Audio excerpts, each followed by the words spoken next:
Welcome to the Cardboard Cave Podcast, the #1 show in Puerto Rico about trading card games.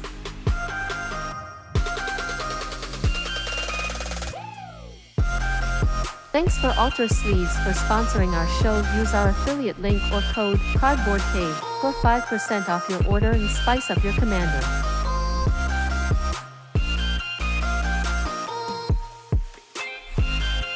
Don't forget to follow us on our social media or listen to us in all major audio platforms.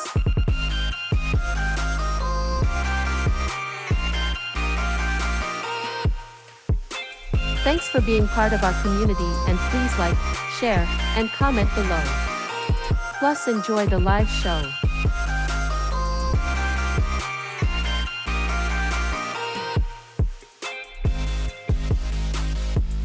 I'm one of your hosts, John Ramos, and sorry that I'm technically speaking new to this using TikTok Live with StreamYard. We are going to try and see if we can get another platform to be able to do this a little bit much more better for all of you. But welcome everybody. Just give me one quick sec.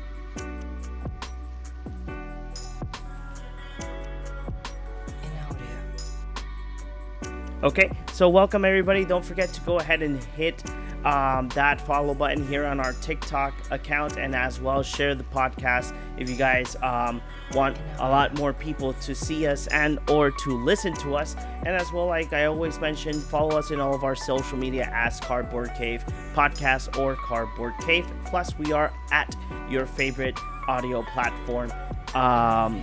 So that means that we're on Spotify, Apple Podcasts, and much more. So you can listen to us the next day when this podcast ends. We always upload it for the next day. Let's go ahead and invite our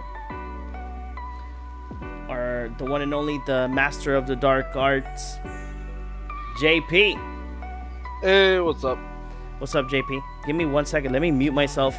Start talking. Present yourself like that. I can see if the people can listen to you. Hey, I'm JP. I usually play sacrifice-based strategies. We're here to talk about a lot of the stuff that happened in Magic the Gathering for 2023. Discuss the sets, discuss the secret layers, because we were just counting the amount of secret layers we have. It is 15 secret layers in terms of drops, but individually it is way more. I decided to stop counting after 21. We're also kind of talking about like what we expect for 2024. Yes. See what spicy predictions we could have. Do you remember any of our predictions for last year? Because I remember mine flopped immediately. Because the trend was we saw Operator for the first time in a year in Kaldheim. Then the next year, for the first set of the year, we saw another one in Neon Destiny. It's like Kamigawa Neon Destiny. Then the trend kind of shifted as we saw Urabrask in Nukapena, and then Sheoldred, and then we had the entirety of All Will Be One and the Phyrexian Invasion, and that I'm sad that kind of happened. It would have been cool if the build-up was longer, but that's one of the things I wanted to talk about. But we'll get to that. So, you want to talk about the first set of the year, or do you got anything else? So yeah, I do wanna like I think I did mention it to you guys on our chat that I wanted to address something before we actually talk about the full recap of this past year in regards to Magic the Gathering sets and secret layers plus our content. But I wanted to address something that happened to the whole group, because if you guys have followed us, I think this is going to be our third year, if I'm not mistaken, together with this podcast, or second year. No, this would be our third year. Second year was last year.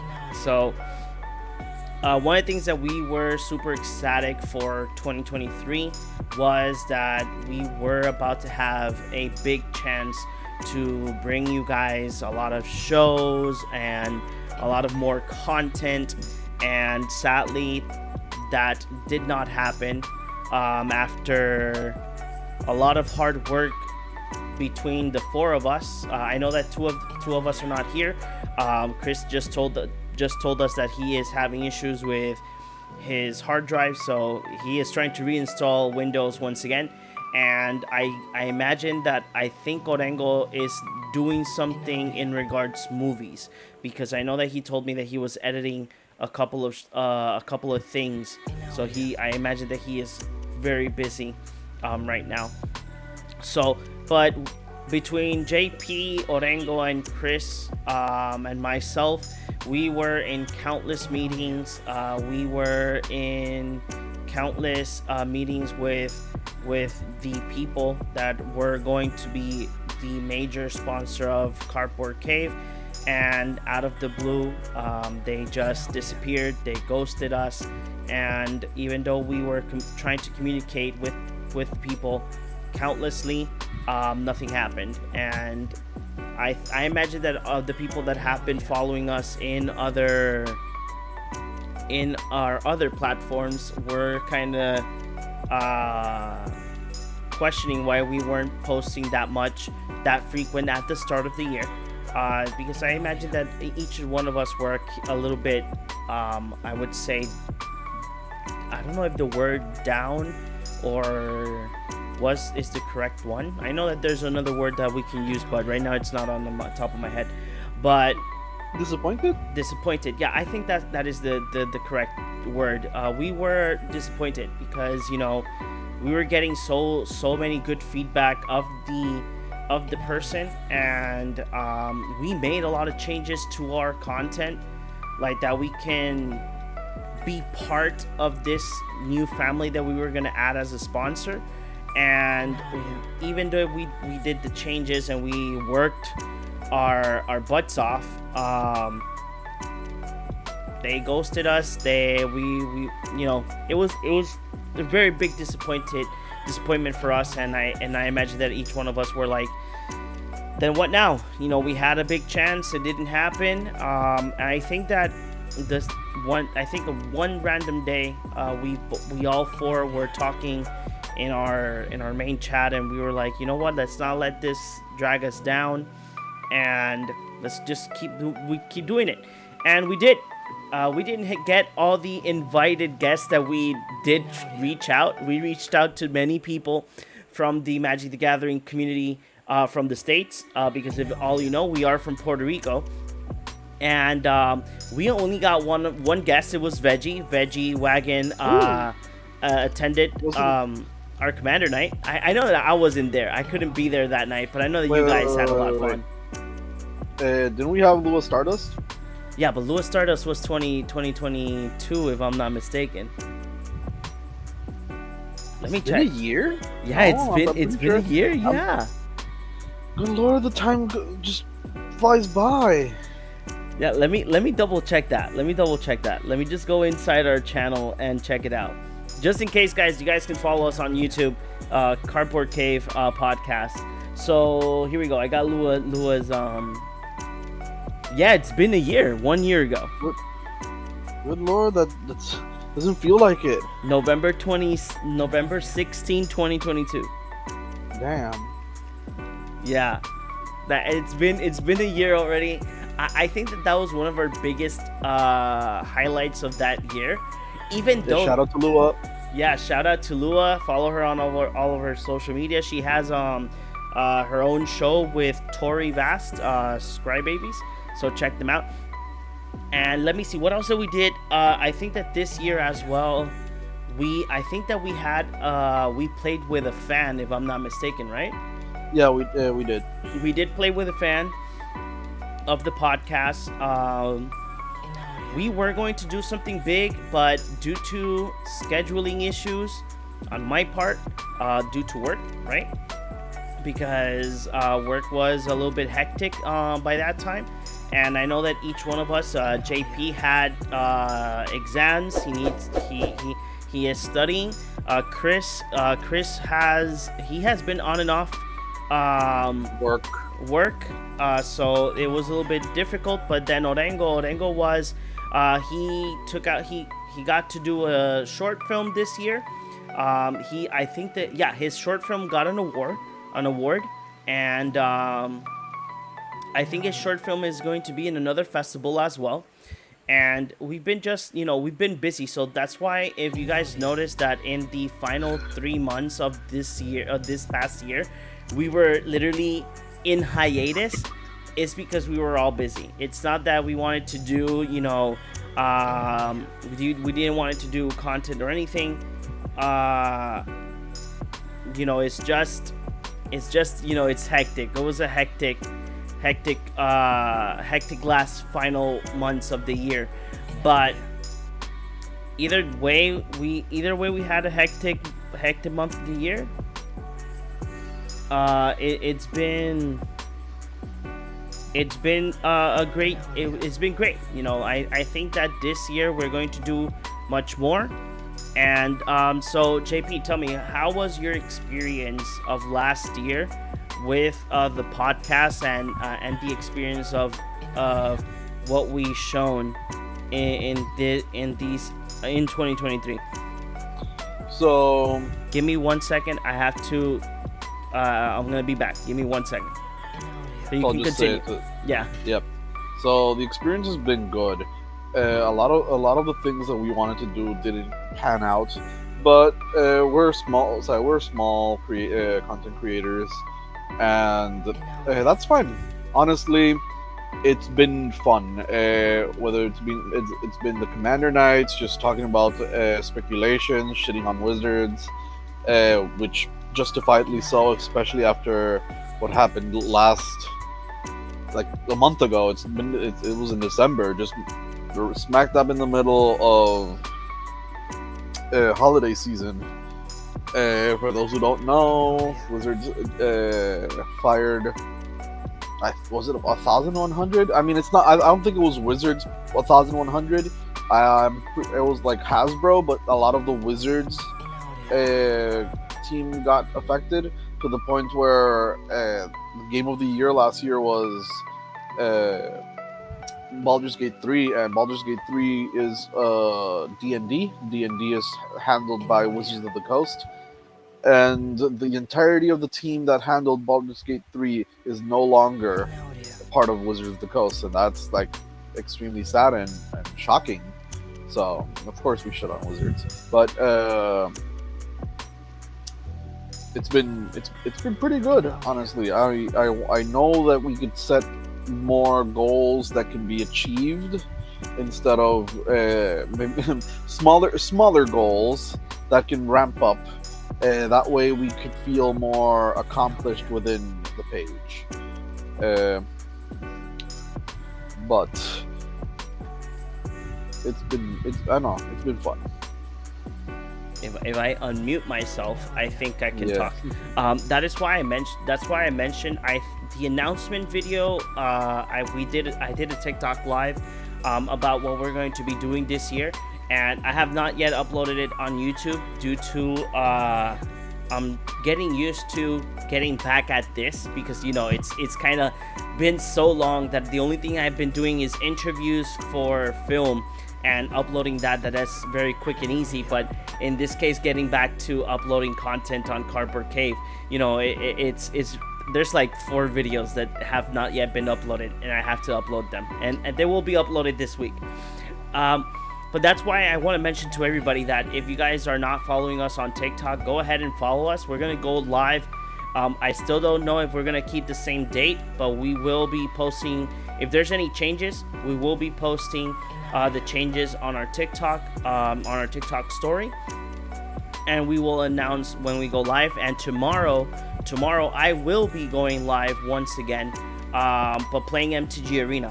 You guys liked the stream.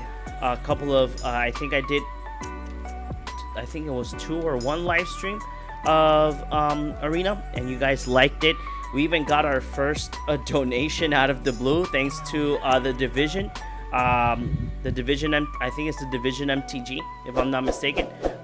Thanks to him for his donation, and I hope that everybody that join us in this journey of talking to you guys about Magic the Gathering in the 2024. And let's go ahead and do a recap. So JP, you told me that you have the list of things that were released this past year, and as well some of the secret layers. So let's go ahead and talk about that. This past year was bonkers. I know that one of the things that we mostly mention is too much product. There's 15 drops of secret layers, and that's including the super drops, which have several individual drops. So, is a lot of sets. No, I imagine. But just talking about the main Magic sets, we had Phyrexia All Will Be One, March of the Machine, Wilds of Eldraine. I skipped over Aftermath, but nobody really cared about Aftermath. There's Wilds of Eldraine, and then there was Lost Caverns of Ixalan. So, technically speaking, there's 5 sets. Okay. The first set of the year was not even a standard set. It was Dominaria Remastered. Was it Dominaria Remastered? Yeah. First set of 2023 was Dominaria Remastered. It was last year in January. Okay. I'm looking for a picture here. See if I can. Enlarge it. Dominaria Remastered is a compilation type set, so it's a remastered set. It just takes a bunch of the plane and all the all-stars of what that plane would represent, and a lot of the mechanically strong cards, and reprinted them. It had a lot of good reprints. The price was a bit high, I think, for Ravnica Remastered. This year, they've adjusted the price. It is still high, but it's not as high as Dominaria Remastered was. Because I remember when Dominaria Remastered came out, people didn't buy the boxes. People just waited to buy the singles, and eventually the singles became so affordable that the boxes eventually adjusted their price because they were inflated. Yeah, Dominaria Remastered was... Jesus, it was an expensive box, and the reprints were, I would say, okay. I'm not gonna say that they were bonkers crazy. I'll say it brought all the 1-mana tutors that were good. Gamble, Enlightened Tutor, Mystical Tutor, Worldly Tutor. It brought a Vampiric Tutor and Entomb, Force of Will. It had a lot of those reprints that were very, very good. Another Urza. Now Urza, from a $50 card, it's dirt cheap, like $10 maybe.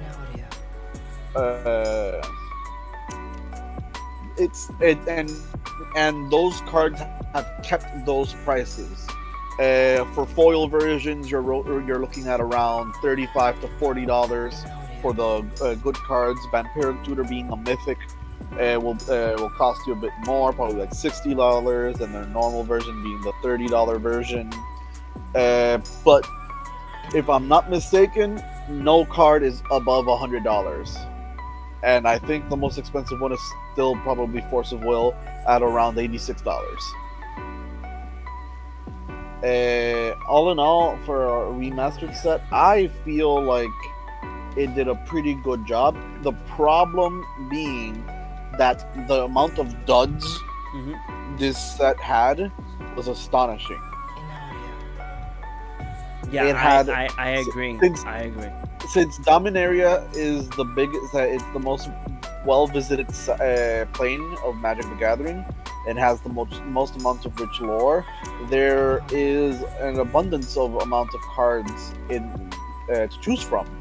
And they chose, I think there's one that's like 6 mana and has an Echo for 6, and all it does is to tap it to draw a card, and it's an artifact.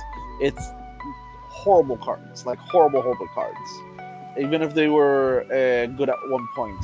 and you're printing them because of nostalgia. They're horrible cards that should not be included. It's like because at that point it's even bad for limited. You can't even justify the limited cost because uncommons were stronger than that. Yeah, I completely agree. I have opened already for my TCG player store.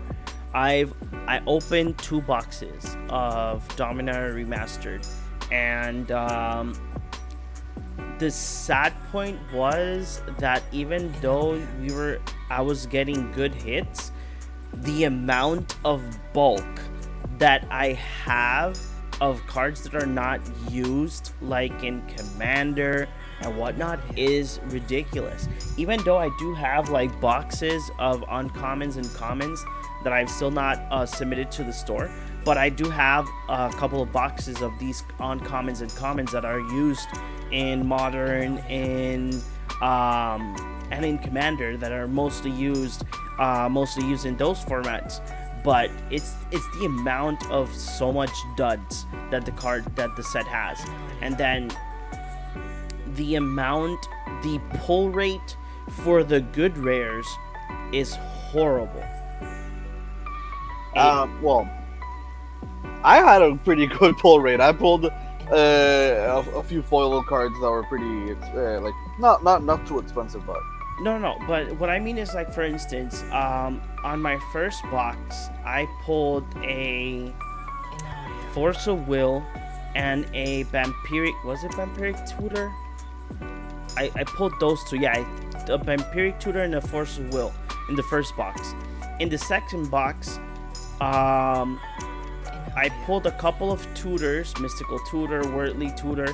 I pulled a retro frame foil Mystical Tutor. So there was a couple of good ones, but it's sad. The sad part was that one of the rare slots was given to Shivon Dragon.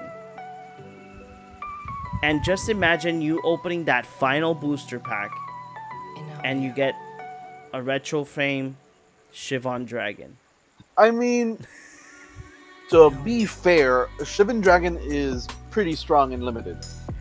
So if you're gonna justify, like, I'm trying to justify it. There's an Urza card that was like very, very, very bad. That was in Brothers War. Set. Urza's Blueprints. Oh, right. It's horrible. Yeah. 6 mana, then has 6 mana for Echo, and then it does is tap to draw a card. 6 mana to draw 1 card. That's bad. 1. That's bad. I'd rather go ahead and buy 4 1 rings and just keep putting burden counters on it and keep drawing cards with that insta 4 drop. Yeah. So what was the first actual set that we started the year? It was Phyrexia All Will Be One, right? Phyrexia All Will Be One, and that was a fun set. Honestly, in contention, I think this is my favorite set of the year. You think? Really? I think this is my favorite set of the year, because the thing about Phyrexia All Will Be One is that it hyped up the story. So, like I was saying earlier, it was in Kaldheim we got Vorinclex, then a year later, so an entire year, you're like, oh my god, Phyrexians are back. How is Vorinclex in Kaldheim?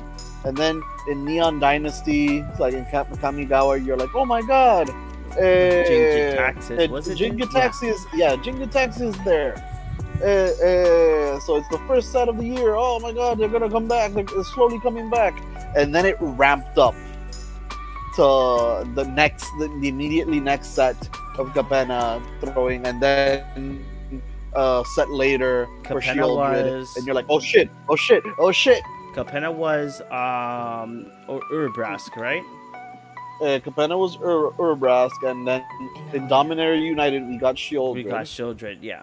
So it started ramping up that every other set, we were like every set and every other set, we were getting the Planeswalker, the Phyrexians, Yep. and because of the story in Dominaria United and how it affected the Brothers War, we were very like it ramped up very quickly.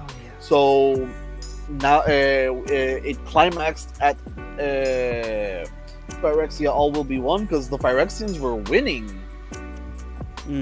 Yeah. And I feel like that was such a highlight of this Magic story. It's like, oh my god, the Phyrexians are gonna win. And then we had, and then this other set came in. But let's continue talking about Phyrexia will be one. I think I did get to play this in pre-release, but not in physical form. I got to play it in Arena, and it was a fun experience. I did like it. There was a lot of fun mechanics in Phyrexia All Will Be One. We did have poison counters, but it was instead of what was the first mechanic? Infect is now toxic. And yes. And then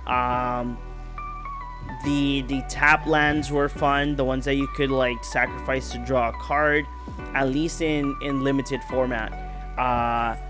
This set was really fun. I'm not gonna lie. I actually enjoyed it. It was a fun set. Well, all I know is like it brought us the Atraxa. You know, Atraxa was like a lot of people judged it way too harshly, me included. Oh, it's a dud. And then people were like, wait a second, I'm drawing 7-10 cards and like 6 to 7 cards when she enters, and I can just cheat her into play.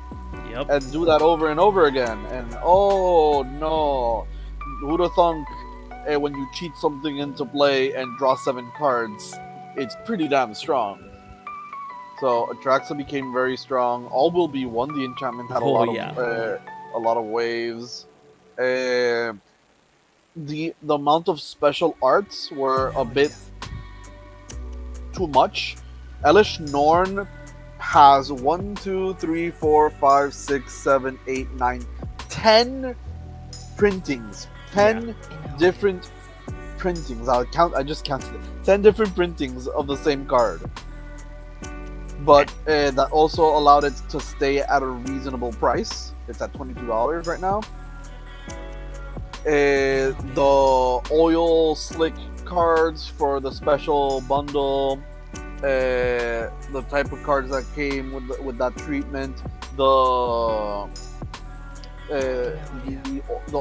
foiling, the different Phyrexian foiling. A lot of these sets, like this, had a really good amount of those type of cards, like special cards, the alternate arts. I if I'm not mistaken, I run one of the alternate art planeswalkers in one of my decks, and I love it. Like I really enjoyed this set. It has a lot of good mechanics, had a lot of good characters, a lot of good stuff in general. Yeah, the Phyrexia Will Be One was great. I think it was a great set. I did enjoy it. In all sense of the way. I don't think that I run many cards of the set. I know that there was the only card that I was actually running was Tivar and the elf, the green black elf that came out. But those were the only two ones that I was actually like running in one of my commanders. That commander does not exist no more because now I did it a mono green deck. But this set was really fun. I enjoyed it, especially the art. The artwork was one of the things that I actually loved the most. It was something that I enjoyed a lot, the artwork. But I think that is one thing that I would say is the amount of artwork that we get due to all on all these sets is just bonkers, you know. But it's like you say, having so many printings, some of the cards maintain a good price, and an exception of Shieldred that it's still like in the $70 range. I mean, Shieldred only has like what, 4 printings that, and like 3 of those printings, 2 of those printings were exclusive. So 10 printings versus 4 printings with 2 exclusive ones. It's kind of difficult to compare. Yes. Reprint is, oh my god, it's $94. $94. Damn. Yeah. Whoever wants to play Shieldred, go ahead. It's in a good price. Go ahead and enjoy it. Oh god.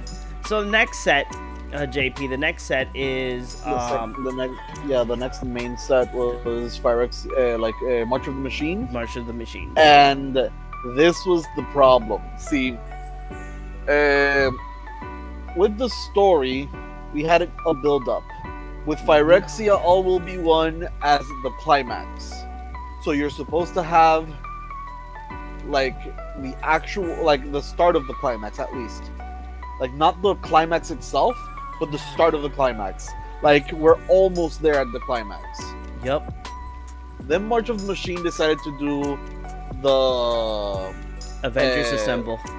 The ending and the conclusion, because we can just include Aftermath within this same set, because Aftermath was such a small amount of cards, such a small printing. Yeah. It was like 100 something, maybe at worst, like at best actually. I can verify. I can't even verify. Goddamn! I can't. It doesn't even tell me. Give me a bit. I think Aftermath was a very small set. Aftermath has 50 cards. 50. So 50 the problem. cards. Wow. Yeah, 50. Only 50. The problem with March of the Machine Aftermath was that it decided to rush the ending. In terms of the story, it rushed the ending. The ending wasn't satisfying. Yay, the good guys win, and the threat is always like ever looming because they're not dead. They're just phased out. And if Teferi could bring Zalfir back from phasing out, and someone else could bring the Phyrexian back from being phased out. Like Phyrexia is a pretty small plane. Think of like a continent that's basically as big as it gets.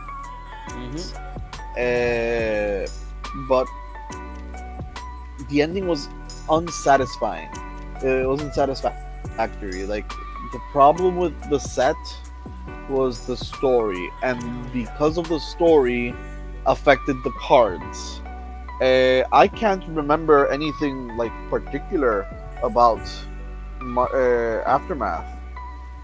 Like March of the Machines. March of the Machines and only had like a couple of cards. Like March of the Machines had a decent amount at 357. No, I mean cards like, in, that's a big set. And what I mean in regards is cards that are being used. Oh yeah. Right now I'm looking through the rares. Like there's nothing that pops out. They had the team up cards for like the legendaries is like Fibblethip and Borboridmos. That's fun. Like those type of cards were fun, but in use for standard, actually for standard, surprisingly, there's quite a few cards that are actually pretty good from this set. But for other formats, there's probably 2 cards that come to mind. Mm-hmm. And it's the Fairy Mastermind. They try to use it in other sets to see if it works, and it's kind of there. I know Monastery Mentor dropped in price by a lot, and it's been used in a lot of brews I've seen online for standard. But for the most part, that's kind of it. We even have One of the things that Oh, did well, there's bring- one. Uh-huh. Rona. Okay. Rona's pretty damn good. It shifted Pioneer because Rona had a Rona combo. Yeah, and remember that as well, in March of the Machines, we had the Multiverse Legends cards. We had cards from different planes with their respective reprints, but with the artwork of like the different art styles. Planes, yeah. Yeah. So I Yeah, I do remember have, I do getting have it here. Yeah, getting a foil edged Ragavan was pretty nice from that set. So we had a couple of good, not good, yeah, I would say good cards. You know, Yeah, no, those are good cards. Yeah, You know, even the Ragavan was Skidrix. probably the best one. Skidrix there, Ragavan Yeah. was there. The Skittles. You know, we had a pretty decent And Atraxa. Atraxa, which the Atraxa was pretty good.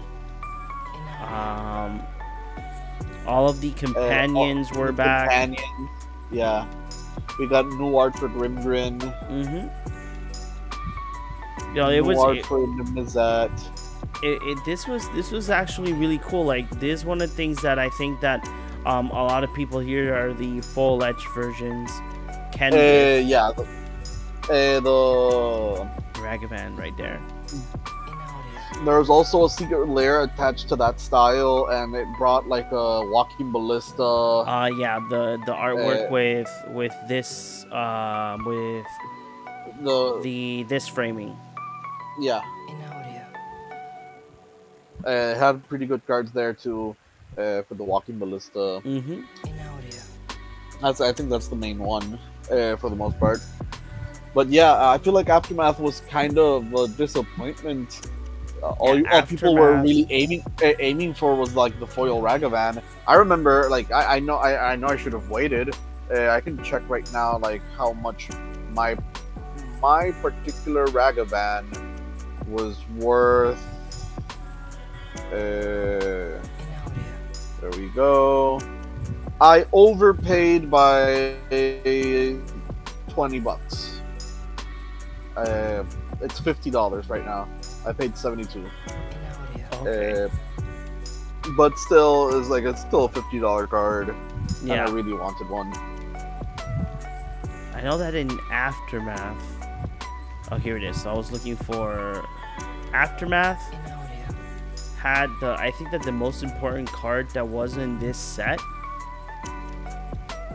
was only one card that everybody started playing it, and right now it's not that expensive. Oh, the artwork didn't pop out. Let me refresh here. There you go. This was the most important card on that set. The Nissa Resurgent Animus. Yeah, the Nissa. Yeah, but the Nissa was because of the they tried it out in the Evoke deck, and it was working out, like the Elemental Evoke deck. Mm-hmm. And this was the most expensive one. Yeah, I remember a friend pulling it and selling it immediately. He pulled the foil one. Yeah, the foil one was going for bonker prices. But hey, it is what it is. Sometimes, I always say, like, sometimes sometimes the cards, one of the things that we have to, like, always watch out is that if the card gets very popular, sometimes we should not buy it as soon as it get popular. I have a comment here from Shenanigans MTG. Agreed, it felt very rushed. Yes, March of the Machines felt very rushed. I completely agree with that. That March of the Machines and Aftermath was like if Marvel wanted to do Endgame like in a year, instead of having a good waiting period, and just give us like, oh, here is Infinity War, and then in a year here is Endgame, and then everything is rushed out because you don't want to miss that momentum. How long did Endgame take? I think it was like 2 years or more, or 3. I don't remember. I know that it took quite a while. for it to be released. But this was one thing after the other very quickly. This is one of the most disappointing sets. And in March of the Machines, I think that one of the most popular cards is an Invasion of Ikoria, if I'm not mistaken, the green card. No, actually, No? it stayed Really? pretty cheap. Yeah, the hype behind the card was high, but it stayed pretty cheap. Oh, dang. It's like $8. It was like $8 for quite a bit. I'm not sure if it's even expensive right now. Let me see. It's currently sitting at $13 Okay. with a $15 foil. Yeah, I remember when that card came out. Dang, that card was like super expensive. I know that the other card that is being used in many others is Fairy Mastermind. That one is being used in multiple formats. Fairy Mastermind is one in a blue, has flash flying, and whenever an opponent draws that second card each turn, you draw a card. So yeah, yeah, this set, I don't know, man. Like, this set was disappointing. I think that I remember. Is this the one? Let me see. There was one set that brought in a Chandra that I discussed. I think it was this set, if I'm not mistaken, because there was one Chandra that I think it cost like too much for what it did. I don't remember. I don't remember which Chandra. Beacon's Hope. I think so, but Beacon's Hope is pretty damn strong. this is the 6-drop one. I think so. Yeah, I think it's not Beacon's Hope. I think it's another one. Hope's Beacon, not Beacon's Hope. Hope's Beacon. Hope's Beacon. 4 red. For it's from Aftermath. It's whenever you cast an instant sorcery, you may copy it and choose new targets for the copy, and it triggers only once each turn. +2 to add 2 mana. +1 to exile the top 5 cards and cast instants and sorceries from among them, and -X to deal X damage to up to 2 targets. I found it. The Chandra that I'm talking about was released in Commander Masters, the 5-drop Chandra Legacy of Fire. It's a 5-drop. Oh yeah. It's a 5-drop that has a +1 that it gives you red mana for each planeswalker you control. Again, Yeah, that's from the Commander Masters set, Yeah. like the Commander. Yeah, and I still say that this Chandra, when we get to that set, I will go ahead and again rant with this Chandra. This Chandra could have been a 4-drop. But let's go ahead and go to the next set. The next set is I think that didn't Commander Masters came out when March of the Machines? Yeah. Okay, so we're in the correct way. Oh God. Let's see if I have Commander Masters around here. Like after March of the Machines, came out Lord of the Rings. Lord of the Rings, yes. Lord of the Rings. Didn't get to play it, Tales of sadly. Middle Earth. I played so much of this. I bought a box, like a bundle box. I was sad I wasn't able to get like one of the fancy boxes. I was happy with my box. I got 2 the One Rings, and I traded one ring and gave the difference for a foil one. So and now I have 2 foil the One Rings. Lucky you. I'm trying to find one. Which speaking of, best card in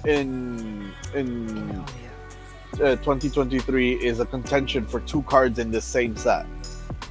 Yeah. Because the One Ring warped everything, but then Orcish Bowmaster is warping everything. Exactly.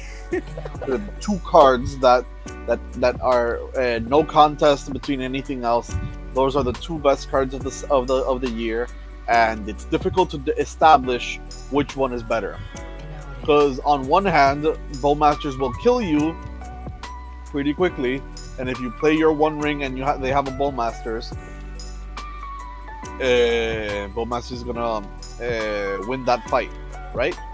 But on the other hand, if you just draw into your removal spell, you just kill the Bowmaster. It's a 1/1 Yeah, with no protection whatsoever.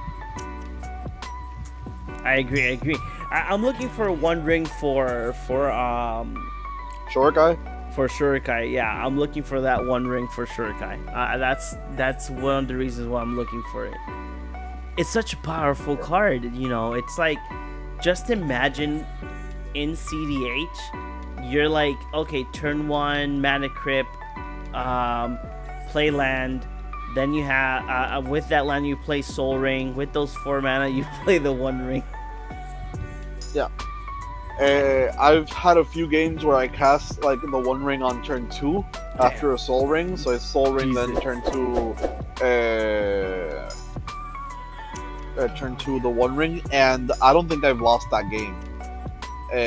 Those games. Every single time I get an early 1 ring and they don't deal with it, I win, or they don't deal with me. Right, that you take damage for each burden counter and you draw for each burden counter, right?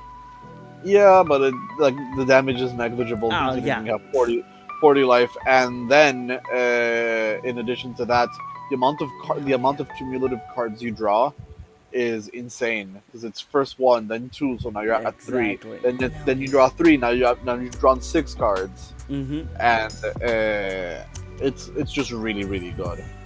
Yeah, I really do like the card. This one of the reasons why I want it in Shurikai is because even though Shurikai has quite of a decent draw engine, but having something that I can draw and probably save myself if by any chance I don't have like a counter or anything, like whoever just like, oh, well, I'm gonna win the game, okay, give me 1 second, I'm gonna tap to draw X amount of cards, and here's my counter.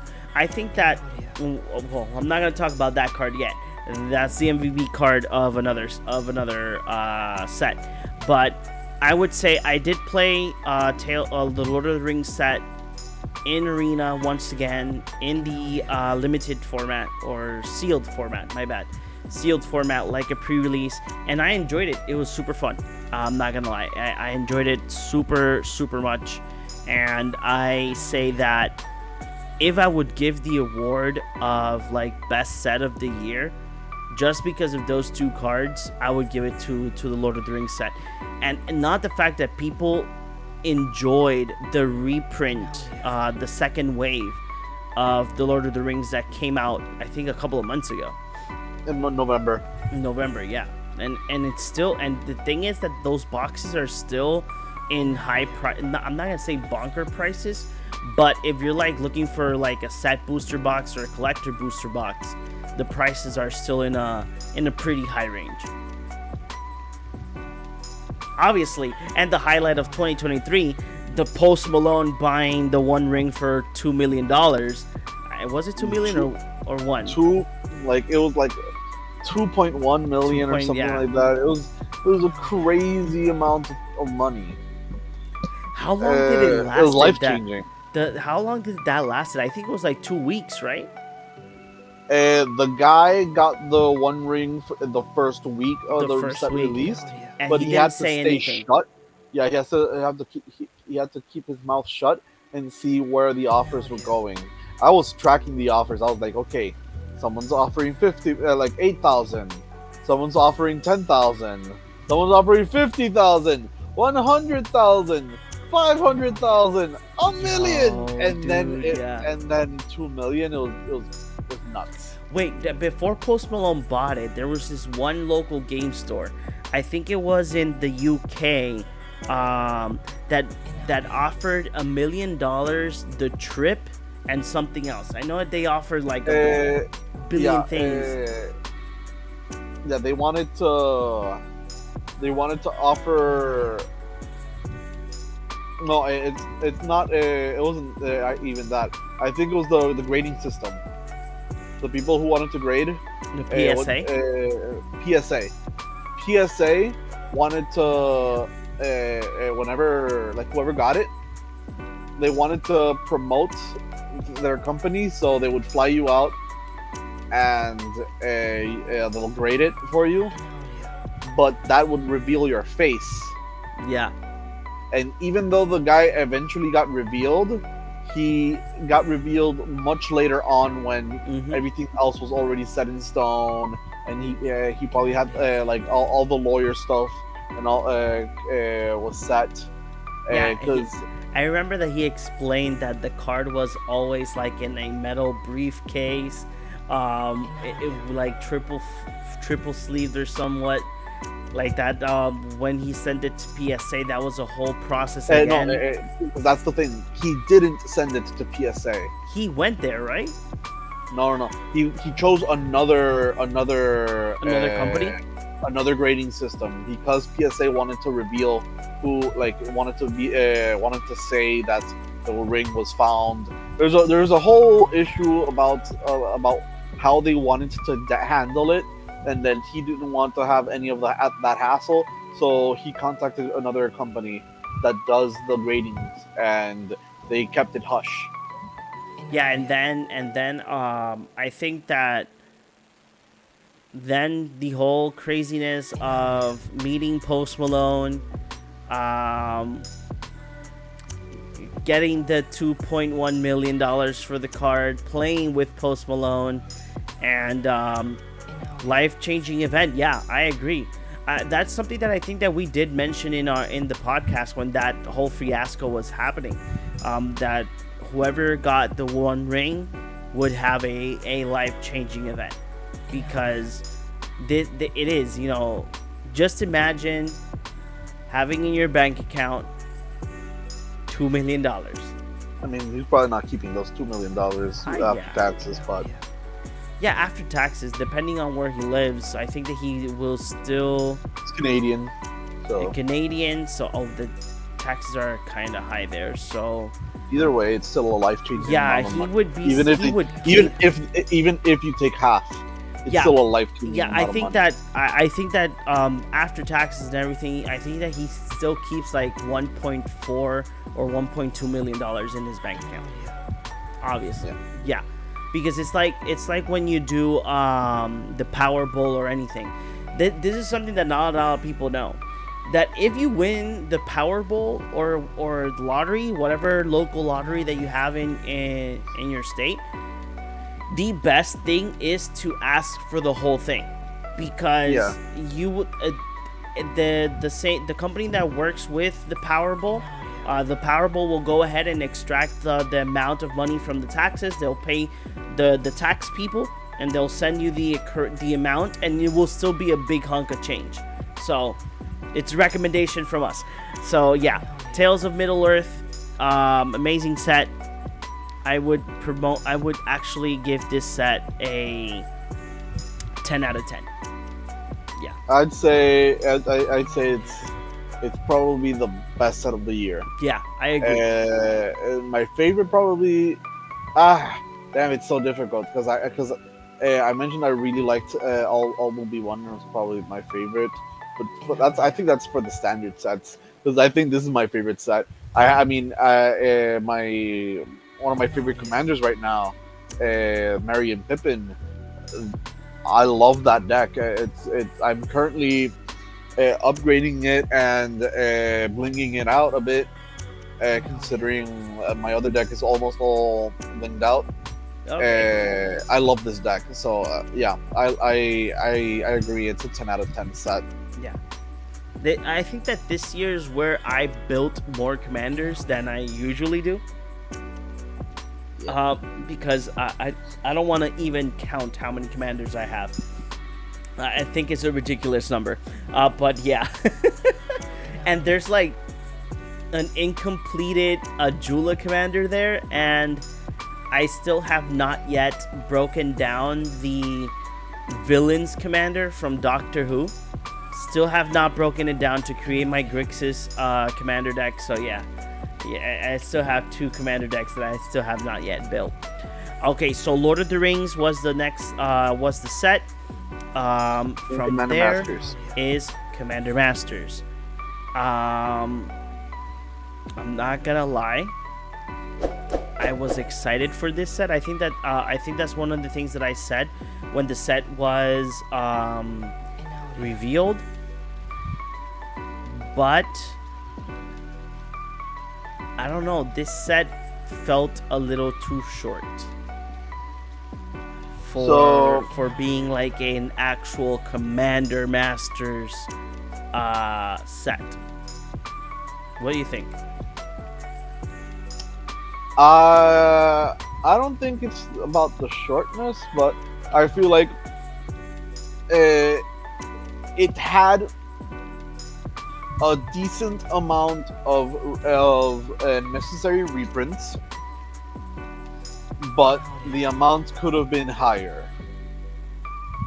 Yes, I completely agree. And also the Commander decks, 2 of them were really, really, really good out of the box to fight against each other. One of them is really good if you upgrade it, and the last one sucked ass. What were the Commander decks? So we got the enchantment, the Abzan enchantment deck. That's green, white, black enchantment deck. That was a great one. Onyxia is really good, straight out of the box. Yep. Then we have Commodore Guff.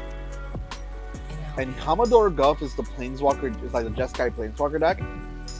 And honestly, it had the best mana base, ramp package, card drop package, a lot of good Planeswalkers, a lot of good removal. It was the most complete out of all of them. Then we got the Eldrazi one. The Eldrazi one had good ramp and a good base package for what you needed to have in the deck. All you needed to do is upgrade the ramp package because you're gonna be casting 7-8 mana cards, and that's what you want to be doing. So you want to get there as fast as possible. So that's fine. But the Sliver deck, I haven't seen a single person. First of all, I haven't seen a single person that kept Sliver Grave Mother. The second thing is, it came without any cohesion with the ramp package and what you want to be doing within the deck. It just jammed a bunch of slivers together and hoped for the best. And if you've ever played slivers, that is one way you could play slivers. But generally speaking, you want to have specific slivers that can go for your specific type of strategy. Yes. So I'm glad that this deck included Basalt Sliver, because you can do really stupid stuff with Basalt Sliver. And with Basalt Sliver, I think you can go infinite. I'm pretty sure or it's not infinite, but you can cast. You can encore every sliver from your graveyard with Basalt Sliver. Because it's you can tap it to sacrifice for black, and you get black, and after you have enough black, you can keep on encoring for 5 mana. But when you take something into account, like let's say Sliver Legion gives +1/+1 to all slivers, where where it's the amount of slivers you have. That type of deck wants to beat down, so you run all the haste ones, all the flying ones. You want to get through, you want to deal the combat damage. So the Sliver Grave Mother had a lot of the utility ones, and a few of the beat ones, and then a few of the weird ones, and none of them, like all of them helped each other, but none of them really worked well with each other. So I saw a lot of people just switching the deck. A lot of people would just buy the first sliver, which is a lot stronger anyways. A lot of people bought Hive Lord, but Hive Lord is the one that gives indestructible. If I'm not mistaken, it didn't bring Overlord, and Overlord is the most common one because it tutors for any one of the things you need. So it becomes the nature of slivers, which is toolboxy for having the things you need, becomes a lot easier with Overlord. Those who can afford it can probably still play Sliver Queen, even though it's like a $400 card. Yeah, Like the Sliver Commander deck was the disappointment. yeah, I completely agree. Even though I did get it, I did get it because I was like, I think at first I was not gonna get it, and then I was like, I called up Carlos and I was like, hey Carlos, do you still have the Sliver deck? Yes. Okay, that's fine. He's like, you really do want to do it? I'm like, yes, I'm gonna do the Cucaracha deck. So I'm gonna be playing the Cucaracha. Just a bunch of cockroaches. Yeah, and basically. before I played it, I went ahead and I upgraded it a little bit. I changed the mana base because the mana base was fully bad, and then I bought a couple of slivers that I needed. And when they came in, I started changing up the slivers, adding a couple of like enchantments and whatnot, and I changed the commander to the first sliver. But because I got the secret layer one, the one that's like a video cassette, and I was like, yes, I want to build that. So I got it. I did add food chain as well. I'm still missing a card for food chain. I have to talk to one of our friends that I need to send him the money for some cards that I bought from him. One of them is an internal scourge to do the whole food chain infinity combo. Combo. And so yeah, I completely agree because even the Planeswalker deck was fun. I didn't get to play it, but how it was built, it was fun. You know, there were decks that you could be like you mentioned. They are decks. Some of the decks were playable at the start, but the Sliver one was nah, man. Like too many tap lands. It was just, yeah, mana base was bonkers. There was no synergy whatsoever with the slivers, and even though you did get good slivers, like slivers that you would not need to buy, but the amount of upgrades that you have to do to make this commander work was high. It was a high note on the upgrades. For Commander Masters, I did not buy a box. I bought cards that I needed, like personal tutor. I think I bought a couple of like other knickknacks from the set, and that was basically it. I didn't buy that much from that set.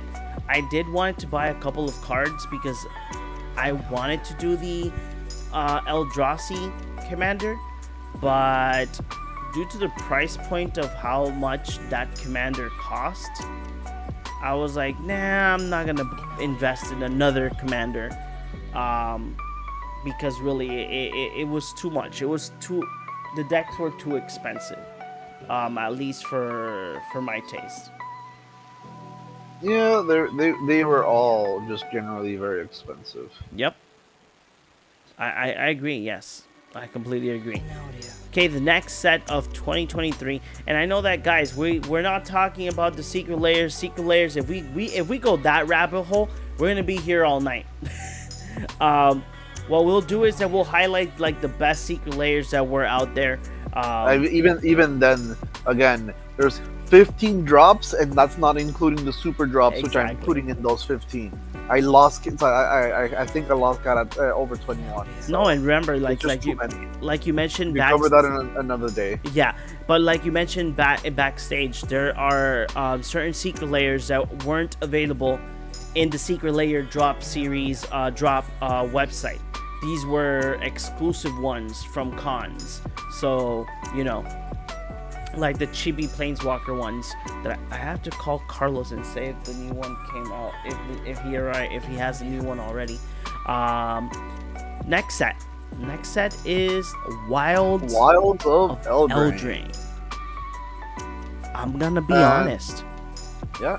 This set, I'm not gonna say that I was like uber crazy about it, but I liked it. I liked it more because of the enchanting reprints. The Enchanting Tales, yeah. Yep, I think that's what got my attention 100%. I can agree with that.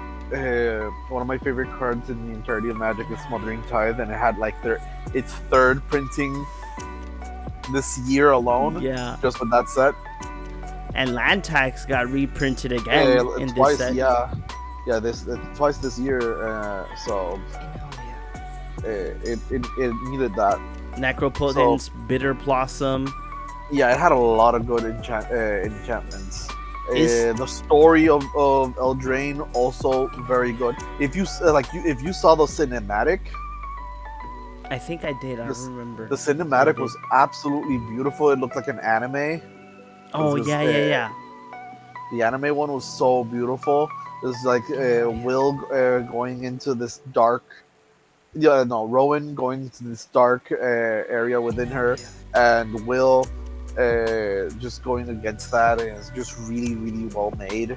With her red, black, and white blue, very, very opposites. Mm-hmm. And we had the anime art as well in this set. For the Enchanting Tales, some specific ones had anime art. The Ristic study was beautiful in the anime art. I probably I enjoyed the Omniscience, man. The Omniscience. Yeah, the Omniscience, Recropotence, Ristic, and it's only $20. It's only $20 if Bitter you Blossom. want it like non-foil. See, the problem with a lot of these cards is I want these cards. Will I use these cards? Exactly. Right now I'm in a position where I'm not really I haven't really made decks, even though I'm brewing a handful of them. I'm already brewing a few. But I'm not making decks, so it's difficult to add cards. Put Omniscience? If you had a Joda Omniscience, the 4 mana one that you pay 5 mana for something. The first Joda. The first Joda loves Omniscience. Yeah. Because 5 mana, cast Omniscience, and then cast everything else in your hand for free. For free.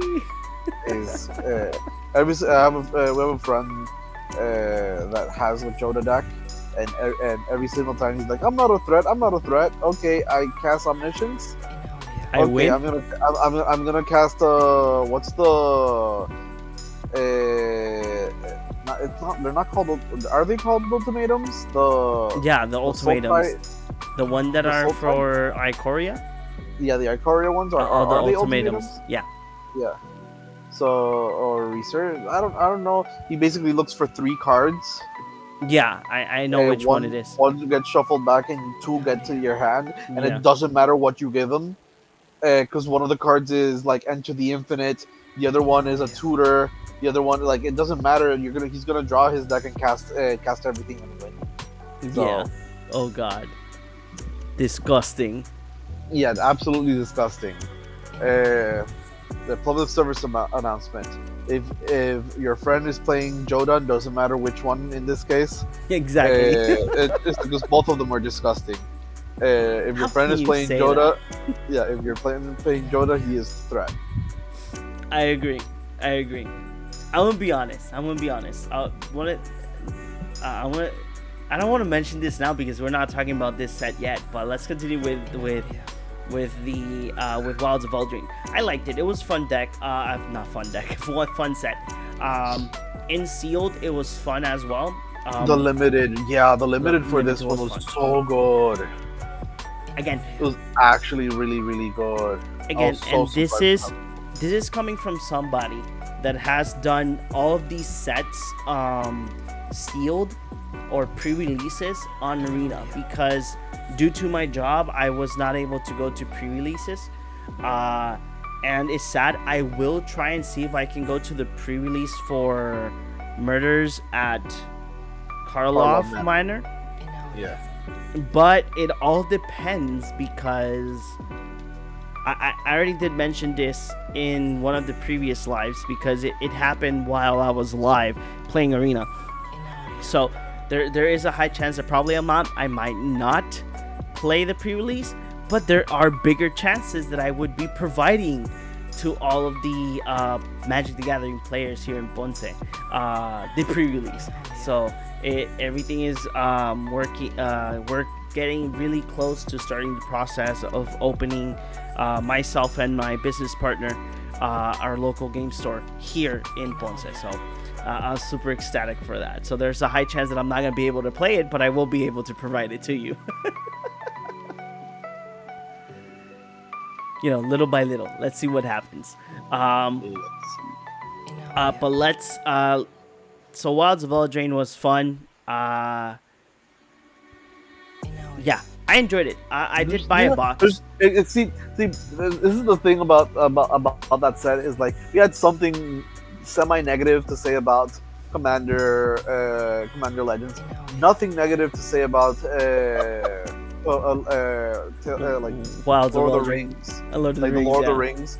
Rings. Semi-negative for March of the Machines, and then Phyrexia all will be one. And is that like the trend? I think so. Phyrexia all will be one is pretty good. Then we get March of the Machines. That's kind of shit. Then we get Lord of the Rings. That's pretty good. Commander Masters. It could have been better. Wild of Eldraine. Oh look, It's amazing. it's pretty good. It's pretty good. I mean, I don't think I'm the perfect person to talk about this next set. No, the next set. Yes, the next set. Now this is where I'm getting. Yes, the next set is one of the sets that I've been awaiting for a long time since they announced it last year. And it's the Doctor Who set. The Doctor Who set was. I guess that counts. Yes. Yeah, but that's the yeah. I know it does not count that much because it was only a collector booster. It was only a collector booster box. But the Doctor Who set, I liked it. I enjoyed it. I bought all of the commanders. I bought all of the showcase doctors. JP knows that I'm a big fan of Doctor Who. Like I mentioned, I already have the War Doctor and Ryan St. Clair built, even though that's going to be changed to be Jeskai. I'm going to change St. Clair to be part of the 99 and add K9 as my companion to have blue in the War Doctor. The other deck is the 7th Doctor with Ace, and like I mentioned, I have not yet done the Grixis artifact deck that I want to build with the Daleks. But this set was really fun. It was really small in terms of the cards that were the new cards that were, even though this kind of the whole set was brand new, there were only a few reprints, like your common reprints like Fellowart Stern was not reprinted here, but Soul Ring, Reliquary Tower, Lightning Greaves, Swiftfoot Boots, and so on and so forward. All of the commanders had a very, very nice mana base, including lands that were the lands that come in Modern Horizon 1. Those lands were those were in each commander. So if you would have gotten all of the commanders, you would at least have at least 2 of each of those lands, because they did repeat in some of the commanders depending on the colors. And the new cards were amazing, and I think that the MVP card for this set is Everybody Lives. The card that I think that every CDH player hates if there is a player running white. This card is like, it will say to you, your combo does not work right now. I wouldn't say like CDH. I haven't seen it being played in CDH at all. Yeah, I said it's. The thing is that the card is expensive. Let me check how much it is. How much it's going for right now? Everybody Lives is going for $16. Yeah, $16. If you want it full art, is $22. I imagine this is Surge Foil and Foil are going for $25, $35. So it all depends. I don't. No, the Again, I think that this card, even though it's not being played, but I think that the card is good for any control or not stacks. I would say just control in general. If you are blue white control, this is a great card because you can stop a combo at any time. Unless it's a combo that you can abuse at the start of the next turn.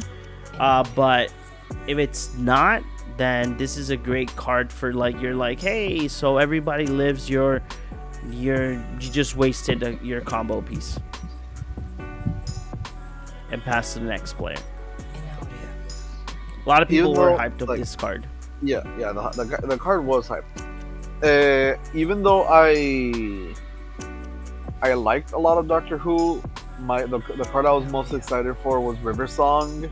And yes, it won a small CEDH tournament because it was like a lot of people didn't know what to do against it because the damage racked up. But for the most part, it's okay. It was only okay. I never made the deck. I don't think I would ever make it. And I don't know. It feels like the set was good for those who wanted to play with the set and the cards, and it didn't impact as much as a lot of people thought it would. But I feel like it's been the same for most of the Universe Beyond's commander decks. So we started with the Warhammer ones, and the Warhammer ones, I don't feel like it's been a huge impact on the format for the most part. Like really, there's nothing I could say that's like immediately comes to mind that's like, oh yeah, this is format warping, and nothing on the Doctor Who side either. So that also kind of gives me hope for the Assassin's Creed one. That's the next one that's coming out. No, at least for this set, I completely agree. Out of all of the commander decks that were released, the 13, the 10th, and the 4th Doctor commander decks, those 3 commander decks were phenomenal. Some of them had nice synergy, some of them did not have that much synergy. The only one that I would say that it was, I would say, the strongest, but the lack of like synergy on like the face commander, it was sad. Is the Davros Dalek creator. There's not that much of like things to create Daleks and or Cybermen. I mentioned something wrong. The next one isn't the Assassin's Creed one that is coming in July. The next one is the Fallout one, which is March. Yes, Fallout. A lot of people are super excited for Fallout. I'm excited for Fallout. The only thing that I want from Fallout is all of the Pip-Boy artwork of the reprints. I've never, just in case whoever's listening to us and watching us, I've never played Fallout. Right now in my Xbox, I do have Fallout 76, and I will promise you guys I will play it, like that I can be part of the hype.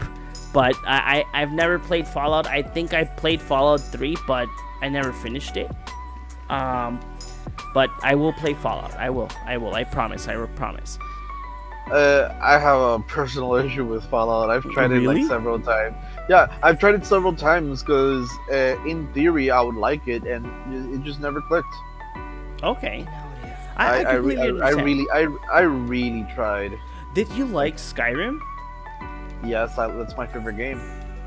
But that's odd. It's kind of I'm not gonna say the same. No, it's not the same. But it's. But that's the issue. I tried Elder Scrolls 5 Skyrim, and I loved it. It's probably my favorite game. Skyrim is amazing. And everyone I know was like, oh, you love Skyrim? Try Fallout, and it just doesn't hit for me. Yeah, I tried New Vegas Fallout. So I tried New Vegas 72, which sucks, and Fallout 4, and I got further in New Vegas, but it just didn't click. It happens, man. It happens. It's like, for instance, I know that there were like, for instance, I'm gonna mention it. If Wizard of the Coast gets to have a good deal with Konami and make a set of Metal Gear, I'm gonna cry because I'm gonna be like, yep, you take my money. Exactly if they do that with Power Rangers as well. I'm gonna cry and I'm gonna be like, take my money. But, Heck yeah. but Power Rangers is Hasbro. Can they can just do it? No. Yeah, they can, but I don't know. The thing is that due to the fact that Power Rangers is getting rebooted,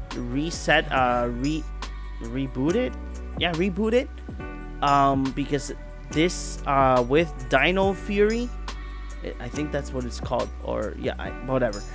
I know that the last season, I'm actually watching it because I love Power Rangers, and when I saw Lord Zed in Dino Fury, I was like, I need to know how he comes back. So, if I'm not mistaken, it's Dino Fury is the season before it actually ends, if I'm not mistaken.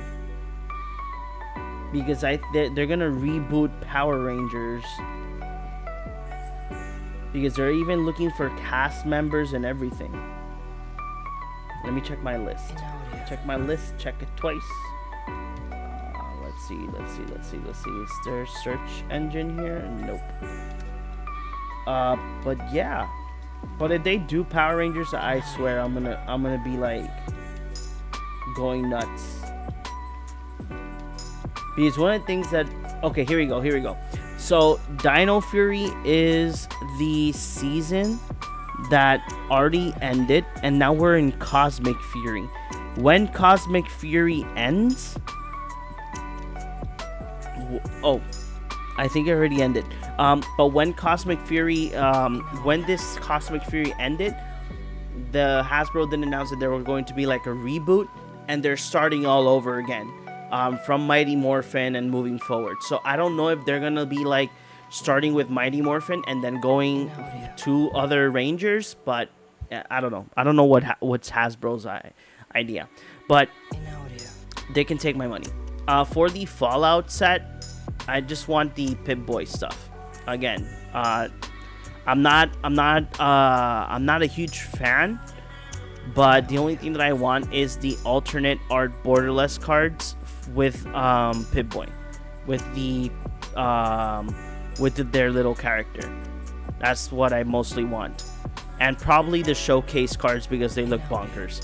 But our next and final set of this year is a set that had special guests, so that means that you could pull certain reprints. It did a collaboration with Jurassic World, because now it's not Jurassic Park, the brand is now Jurassic World. You could pull some nice Jurassic Park cards, and it's the Lost Caverns of Ixalan. And I am going to say, I liked this set. This is on my top 5 sets of this year. I would say top 3, because it would be Doctor Who, Lord of the Rings, and the Lost Caverns of Ixalan. And this is if it's a top 3. If it's a top 5, Lost Caverns would be like in position number 4. But we had special guest cards that were reprints, like for instance Lord of Atlantis, Pitless Plunder got a reprint, Polyraptor had got a reprint, Lord Windgrace, we had Calamax, Underworld Breach. Why isn't it? Oh, here it is. Yeah, I was gonna say it's not listed. Underworld Breach, and then we had a collection of Mana Crypts, of different colors. Yeah, and a rainbow one. So, the thing for me is, I think for those who like dinosaurs, this was a win. Yeah, I agree. But for me, but that's it. Like I did not. I was disappointed with the set. They said something, and the pull rate was a bit different. because they said you're for every 8 collector boosters, so you're gonna get 1 mana crypt. Those are very good odds, right? Yeah. The mana crypt is still like very expensive, Mm-hmm. and it's not like I expected it to go from 270 something to $80. No, I was expecting at least like an $150 card, but it never at least I never saw it below 200. Yeah, I completely agree. So that was a bit of a disappointment. I wasn't expecting to pull one, but I was expecting to see if it was like 150. I was like, I might pull the plug and just get one, and just just finish that and just have one, because I don't have a mana crypt. The least expensive one is the rainbow one, and it's going for 167. Okay, see, not I hadn't checked in a while. That feels like a much more reasonable price. The most expensive one right now is the special guest mana crypt The purple, the red one. the red one, really? Is going for $945. God damn. I Yep. thought the purple one was the most one. Let me check the purple one. Oh crap.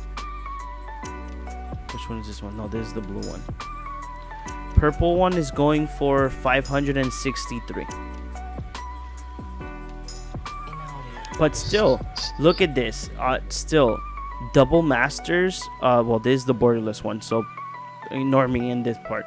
But the double masters regular one is going for 193, and the mystery booster pack one is going for 174. So the prices are still high. Eternal Masters is going Eternal Masters is going for 168. And if you want the Kaladesh Invention one, it's going for 723. Yeah, Mana Crypt is still an expensive card. I say that Lost Caverns of Ixalan is a great set for people that like dinosaurs or like merfolk. If you are looking for reprints or Jurassic Park cards, I would recommend to buy singles. Like right now, the only card that I want is Permission Denied, and right now foil is going for $7, so this is the time for me to buy it. This is a great counter for Shurikai, as well as is a counter with silence together. So that's one of the cards that I actually wanted from this set. And for $8 foil, not bad. Unless I want to buy the one that has the Jurassic Park symbol logo in the middle, that's for $150, and I'm not going for that.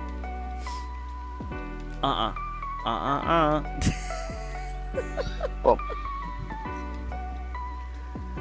what do you think other about than the set? that, other than that the disappointment with the mana crypt, which kind of got alleviated now that I know that it kept dropping in price, because I didn't see it below 200, but now it's at 167. I don't think I'm gonna get it I don't think I'm gonna get it right now. Hopefully it stays at a decent amount of price that I could get it, but for the most part, I might just wait and see. But the set was just not for me. It wasn't a bad set. It's just not for me. That being said, the commander decks, I kind of forgot about that. The white black one had brought one of very, very strong card in Charismatic Conqueror. That's the one that says that whenever a creature or artifact enters the battlefield under an opponent's control, they can tap it. If they don't, you make a 1/1 lifelink vampire. That is such a broken card. I played Dockside. I'm gonna make 15 treasures. Are they gonna enter tap? No. then I make 15 1/1 vampire tokens with lifelink. Oh. And the problem is people were talking about maybe banning the card, but I don't think it's bannable. Like it's not in the same realm, because the thing is that it's very similar to Consecrated Sphinx. Okay. If I have a Consecrated Sphinx and you have a Consecrated Sphinx, and one of our opponents draws a card, I can draw 2 cards. Then you see that I draw 2 cards. You can decide to draw 4 cards, and if you decide to draw 4 cards, I can decide to draw 8 cards, and we just keep on going. Right?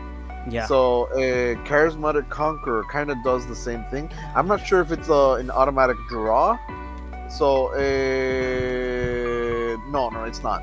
You can decide to just keep on going. Yeah, you may. It's a you may. So you can decide to keep on going, and eventually, both of you will have infinite 1/1 tokens. Infinite 1/1 creature tokens. If two of them are in play. Oh, and actually, we had box topper cards as well in this set.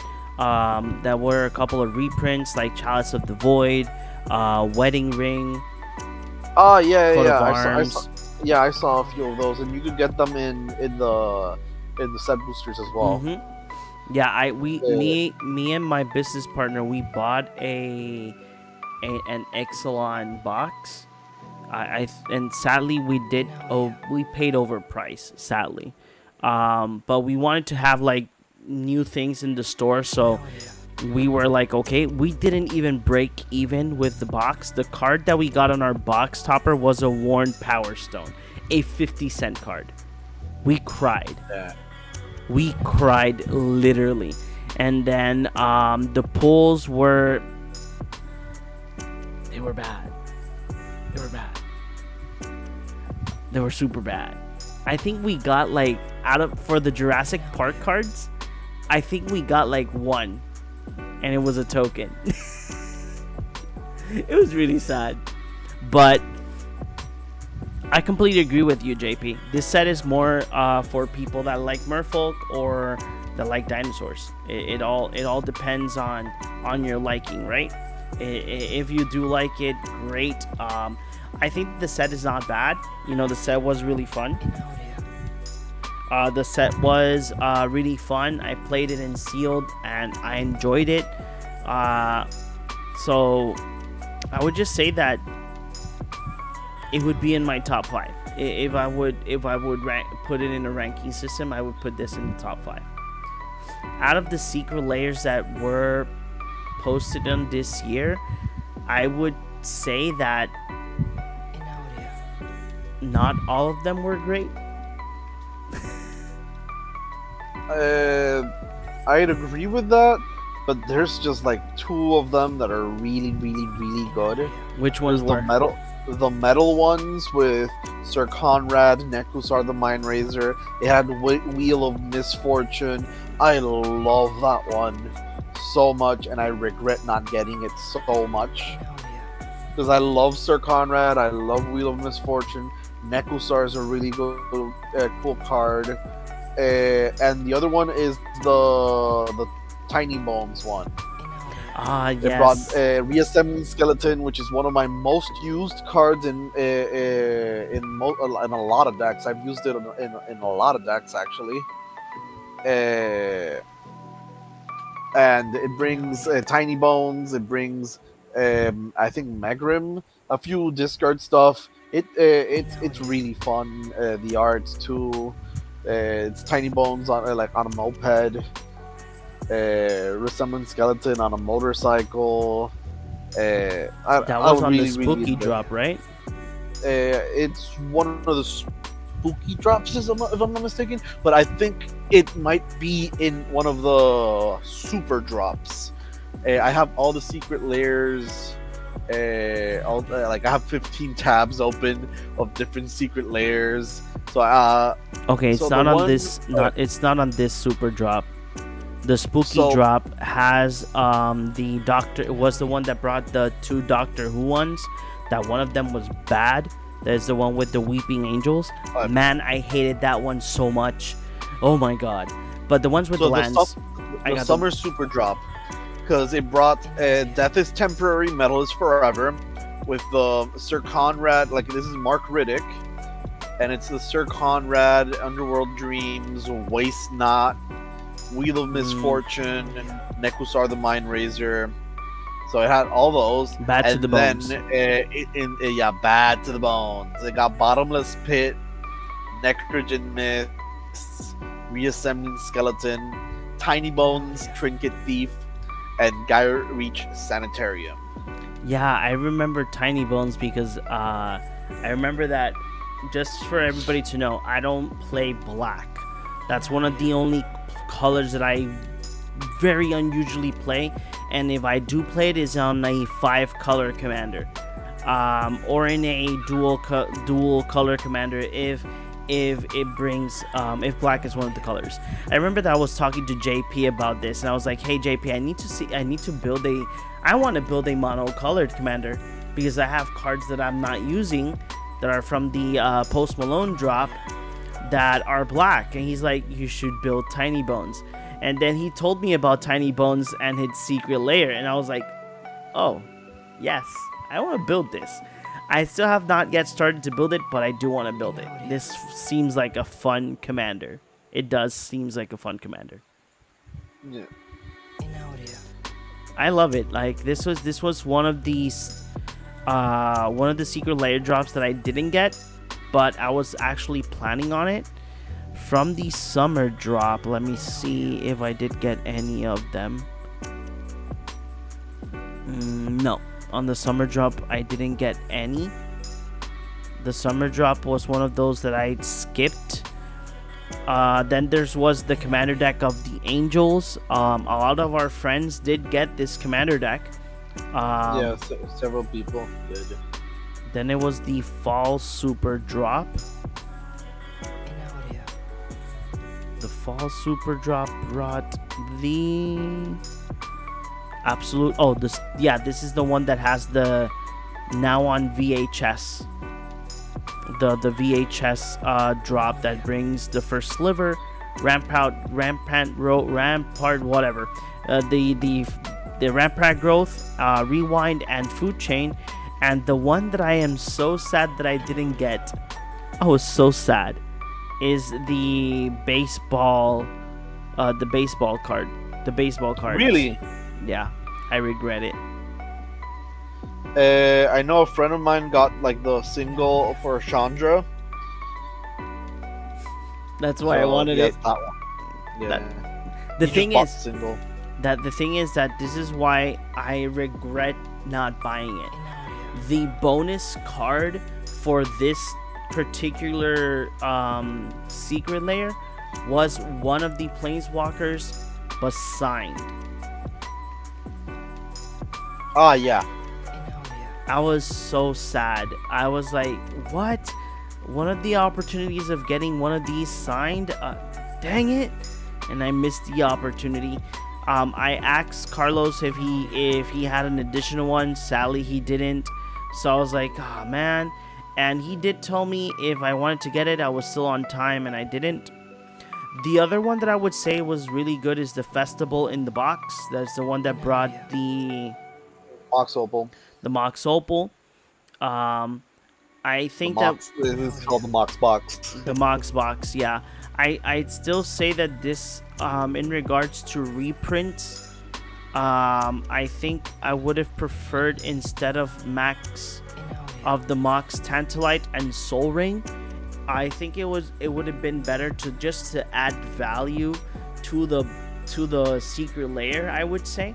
It would have been great that Dan would have done a what's the other Mox, the one that has is imprint Mox. Chrome Mox is still $100, so Chrome like Mox.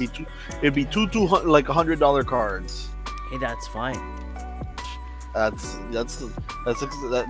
expecting a lot from Wizards. Oh, I know that. but one can dream. One can dream. We had the extra life secret layer that sadly I didn't get it because it was My Little Pony. I'm not a fan of My Little Pony. Everybody that knows me knows that I would get the extra life secret layer no matter what. Sadly, I didn't get this one. I might get it in the future just to have them. I think that the only card that I would like to do, I think that there's one of the cards that you can turn your stuff into like creatures, your toys. Let me see which one was it. Okay, here we go. Applejack. Applejack says family gathering. At the beginning of your end step, put a toy you own onto the battlefield as a 2/2 creature token with that toy's name, color, and creature types. If the toy has wings, the token has flying. If the toy has a horn, scry 2. If it has neither, create a food token. That would have been fun to build. That's just me going crazy. The spooky drop, like I mentioned, it was an okay drop. I'm not going to say it was the best. One of the things that I did like was the Doctor Who lens, and this one was the one that had the John Avron Emrakul drop as well. Yes, that Emrakul went from $50 to barely $16. It's rising up still right now, but it's still very, very affordable. Then the last drop, that was the secret versary. That's the one that had like the Jurassic World drop, the Tomb Raider one. That sadly I totally forgot about it, and I did not order my Tomb Raider one. And but it had a couple of nice cards, art wise. One of the other things that I'm really sad that I didn't get, and when I told my wife, we both cried together because the Paradise Frostlands, the snow-covered mountain and everything, was it this one? No, it was not this drop. It was the pixel ones. One of the drops. One of the drops had like pixel lands again, and the additional card was the command tower. I was so sad. So sad. Pixel art command tower. So sad. Sometimes you make bad choices. And then even though this was provided to us on 2023, this already ended, but it will be provided to everybody. I don't know when it's the release date. Let me check. The final release date is on April. Okay, the final drop for 2023 is the Secret Layer Doctor Who Regeneration drop that brings you for 5 cards of Doctor Who, because the Doctor Who specials were aired on 2023.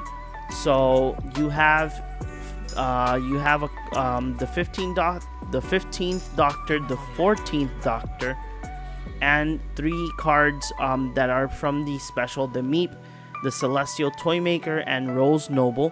We still don't know what is the bonus card for this set. I hope it's not a sliver. I hope that they go ahead and make like a full art command tower or a full art TARDIS. That would be nice. Or a sonic screwdriver. I really don't know, but keeping it in the Doctor Who theme. And as well, if you are a Doctor Who fan, with the 14th Doctor, you can play 5 colors in the Doctor Who set. If you ever want to play 5 color Doctors, even though I already have a plan, but I'm not gonna build it yet. So, JP, do you think that 2023 was good for Magic? Honestly, yeah. Lord of the Rings really carried a lot of the sets, like a lot of the year, in my opinion. Phyrexia All Will Be One was really good, and Eldraine was really good. Eldraine for a standard set, for RCL would be one for its impact and individual arts, and Lord of the Rings because of everything. Even the November release of Lord of the Rings with the alternate arts. I really enjoyed those three sets, and because of the Lord of the Rings and the One Ring and Orcish Bowmasters, it was just a really good set. I completely agree. I completely agree. Yeah. This past year, 2023, for Magic was good, even though I think that there were so many. I think there was a conglomerate of so much product, but whatever that you could get, it was fine. I would say that it was a good year for Magic. And what to expect for this next year? I'm gonna be very short on this.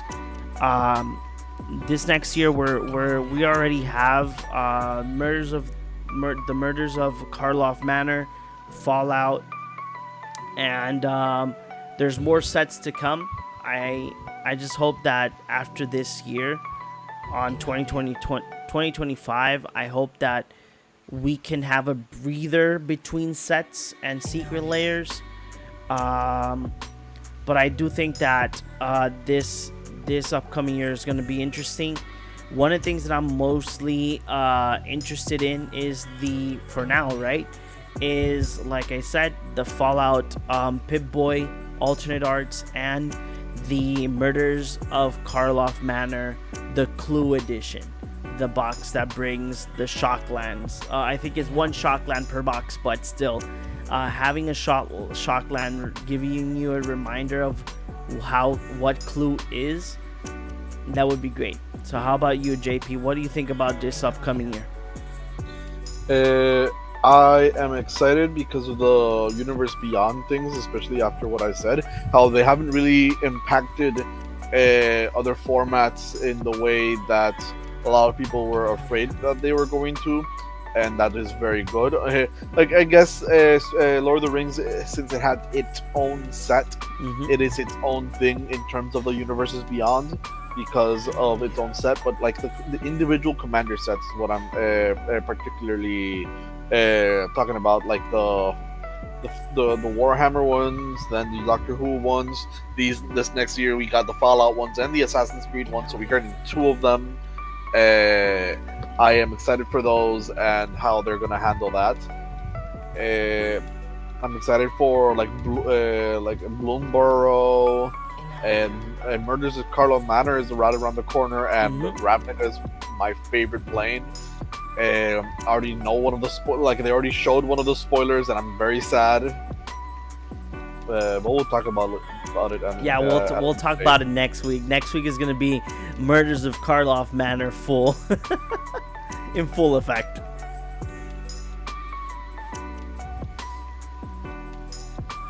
So what else, JP? Is that all for 2024? I think that's all for 2024. I'm just excited for Bloomborough and the Murders of Karloff Manor, which is right there, and the Universe Beyond. Yeah, how about you? I completely agree. For me, Murders of Karloff Manor, I'm super excited about that. That set looks very interesting in what they're trying to do. Fallout, even though I'm not a big fan of it, I really do like the artwork, and I'm really excited for that, because probably there might be some reprints that I liked in the artwork, because one of the things that I do love to do is collect cards for the artwork, or if by any chance in Fallout they I don't know, they do like an alternate art of a Chandra, yes, I'm totally in it. So I'm super excited for this upcoming year. And I'm super excited for the things that we're going to be doing here in the Cardboard Cave. We're not going to go in details. I know that later me and the guys will sit down and have a nice meeting to talk about, hey, what we're going to do, what we're going to do moving forward. So this is our first podcast of the year, so I'm super excited for next week as well. And I don't know, man. Last year, we'll put last year in the past, and 2024 is for us to grow and to keep growing our little community and meet more people here in the TikTok community. So that's my hope for this upcoming year in Magic as well. And just a quick announcement, tomorrow I will be going live. I'll be going live for at least 2 hours here in TikTok. At what time I'm going live, I will announce it during the day tomorrow in the TikTok story on our account. Like that, you guys can pay attention to our social media. So JP, where can the people find you? You can find me here in the Cardboard Cave podcast, hopefully talking about more Magic. How about you? Okay, so don't forget, you can follow Chris. Chris has his own Twitch channel, ChrisCross13. You can find him there sometimes, like he has mentioned to us in every live. And as well, you can follow Orengo in the Cinemas podcast, or just look for his name. He does make movies. And you can follow me in here in the Cardboard Cave, as well at all my social media in Real In Films. I do review films and interview amazing people as well. So if you guys want to check me out, go ahead and go to realinfilms.com, or all of my social media as Real In Films. Don't forget to follow us in all of our social media here at Cardboard Cave Podcast. My bad.